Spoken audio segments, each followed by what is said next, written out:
Welcome to today's video where we learn English through an engaging story. I firmly believe that stories are one of the best way to practice English. By learning through the stories, you can improve your communication skills very easily. Once upon a time, there were two silly goats. They used to live in a village. They did not like each other, so they always had fight together. There was a river outside of the village. On that river, there was a narrow bridge. That was very narrow, so only one person could cross that bridge in one time.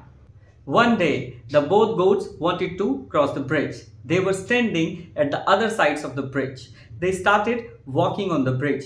When they reached in the middle of the bridge, they started fighting to cross the bridge.